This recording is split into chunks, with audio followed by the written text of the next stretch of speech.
वंदे मातरम।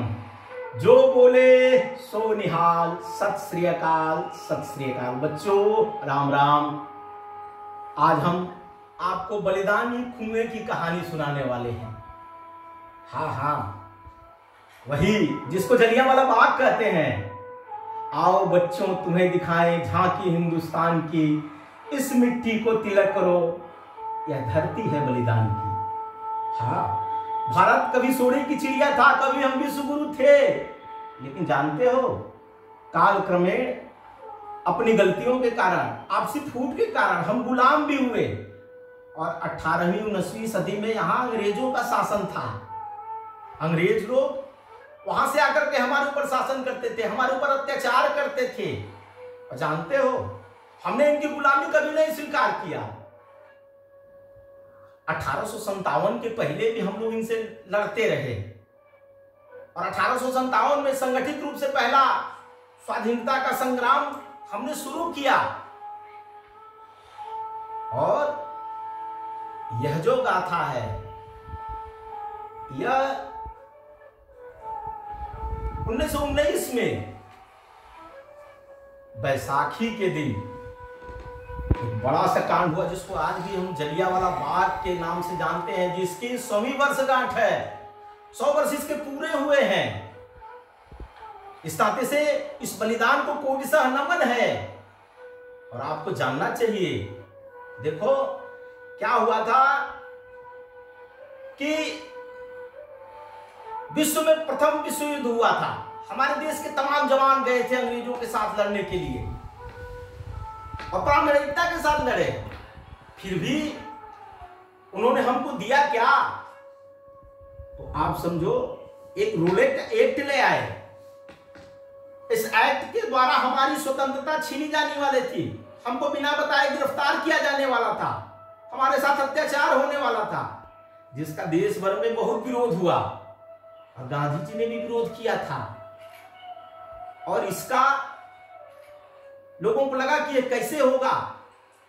तो जहां 5 नदियां बहती हैं, जो सबसे अपनी उपजाऊ भूमि है, गुरुओं की भूमि है, यह पंजाब के अमृतसर से यह ज्वाला भड़की।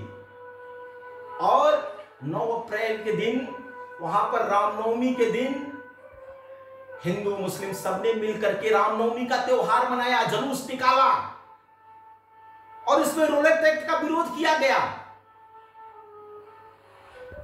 कहा गया कि यह एक्ट वापस लिया जाए, जिसको अंग्रेजों ने बहुत खराब माना। और उन्होंने, जानते हो ना, यह चुपके से, जब इस रोलेट एक्ट की आहट लगी थी तभी से विरोध शुरू हो गया था। चुपके से मार्च के महीने में ही रोलेट एक्ट को पास कर दिया तीसरे सप्ताह में। तो अब तो आंदोलन के अलावा कोई चारा बचा नहीं था। इस नाते से लोगों ने कहा कि इसका विरोध होगा। और जब इसका विरोध हुआ तो वहां अमृतसर एक दिन बंद भी पूरा रहा। इसमें गिरफ्तारी भी हुई डॉक्टर सतपाल और डॉक्टर किचलू की। और इन लोगों को छुड़ाने के लिए बैसाखी के दिन, यानी 13 अप्रैल, पवित्र बैसाखी का पर्व, और गुरु के दरबार अमृतसर में लोग आते हैं। तमाम देश प्रदेश भर के लोग जुटे थे और उसमें जो जलियांवाला बाग था उसमें एकत्रित थे। उसमें एक छोटी सी सभा रखी गई थी। लेकिन इस आंदोलन को देखते हुए और मेलार्थियों की भीड़ भी 20,000 लोग वहां इकट्ठा हो गए।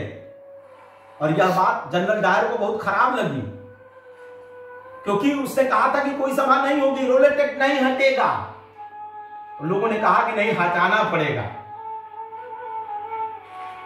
और जब वहां शाम के समय सभा शुरू हुई 4:30 बजे, तो जनरल डायर अपने सैनिकों के साथ आया और एक ही रास्ता उसमें घुसने का है, उस बाग में। उस रास्ते को घेर दिया और घेर करके उसमें आते बिना कुछ कहे सुने उसमें उसने गोली चलाने का आदेश दे दिया और 10 मिनट तक लगातार फायर होता रहा। 16 कहते हैं 1600 राउंड गोलियां चली। वहां जो कुआं था, लोग कोई चारदीवारी फांद रहा है, उसी में कहीं उसको गोली लग रही है, बच्चे चिल्ला रहे हैं, चीख रहे हैं, लेकिन किसी के ऊपर कोई असर नहीं पड़ रहा है। कोई भाग रहा है, कोई गोली खा के गिर रहा है, कोई गुरु का आह्वान कर है, कोई भगवान भगवान कर रहा है। क्या वह दृश्य था? उस दृश्य को देख करके आत्मा तड़प उठती। आज भी उसके चित्र, गोलियों के निशान जलियांवाला बाग के मैदान में आप देख सकते हो। कभी आप अगर गए अमृतसर तो उस बाग को जरूर देखना। 100 बरस इसके पूरे हुए हैं और लेकिन आज भी वह निशान सब है। वह राष्ट्रीय स्मारक घोषित हो गया है।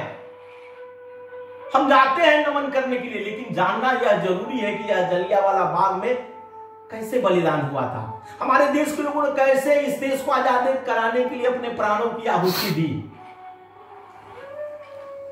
आप जानो, उसमें हजारों लोग मरे। अंग्रेज भी कहते हैं कि 400 लोग मरे। सैकड़ों लोग उस कुएं में कूद करके अपना बलिदान दिए। इस नाते से इस कथा को हम बलिदानी कुआं कथा कहते हैं। यह बलिदान गाथा है।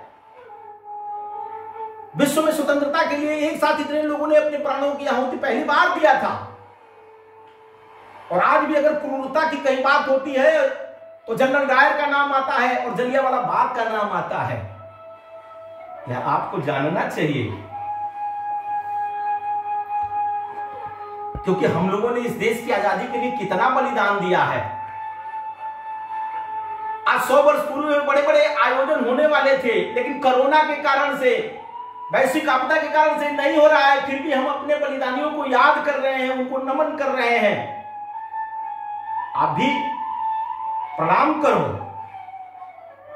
और इस गाथा को याद रखो कि इस देश की आजादी के लिए कितने लोगों ने अपने प्राणों का बलिदान दिया है। यह देश ऐसे नहीं आजादी इसको मिली है।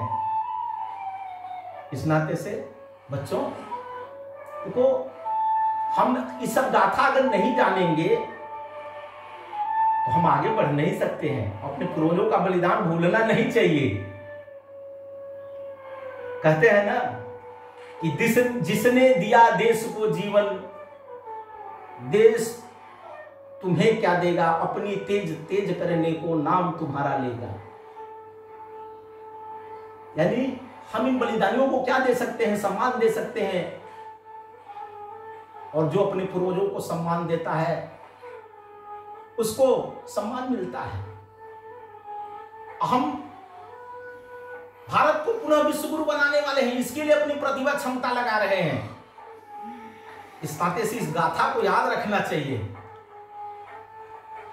तो आप जानते हो यह इतना बड़ा कांड हुआ, देश में हाहाकार मच गया और एक छोटा सा 12 बरस का बालक 20 किलोमीटर चल करके अपने गांव से पैदल आता है। 12 बरस का वह लड़का, और जलियांवाला बाग की मिट्टी उठा करके कसम खाता है, मैं इसका बदला लूंगा। वो जानते हो कौन थे? वह भगत सिंह थे। हाँ, जिसको तुम अपना रोल मॉडल मानते हो। उस रोल मॉडल के संकल्प को देखो, उतना छोटा सा बालक, और उससे भी आगे बढ़ करके उधम सिंह ने तो संकल्प लिया कि हम इसका बदला लेंगे। तो 20 वर्ष बाद, 21 वर्ष बाद जाकर के इंग्लैंड में जनरल डायर को गोली मार करके वंदे मातरम का नारा लगाते हुए जलियांवाला बाग का बदला ले लिया। बोलो भारत माता की जय। तो यह बलिदानियों की भूमि है। और आज के दिन यह हम कथा आपको इस नाते से सुना रहे हैं कि बलिदानियों की गाथा सुनते सुनते हम इस देश के लिए कुछ करना सीखें। देश हमें देता है सब कुछ, हम भी तो कुछ देना सीखें। आगे बढ़ करके इस देश के लिए आपको काम करना है। कोरोना से हम मुक्त होंगे, लेकिन विश्व गुरु बनेंगे, इसका संकल्प लेना है।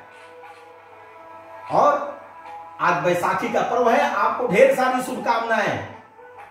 लेकिन कभी अमृतसर गुरुद्वारा में माथा टेकने जाना तो जरूर जलियांवाला बाग में भी जाकर के माथा टेकना, बलिदानियों को याद करना जिन्होंने अपने प्राणों की आहुति दी थी। इस नाते से आप सबको बैसाखी की ढेर सारी शुभकामनाएं। भारत माता की जय। वंदे मातरम।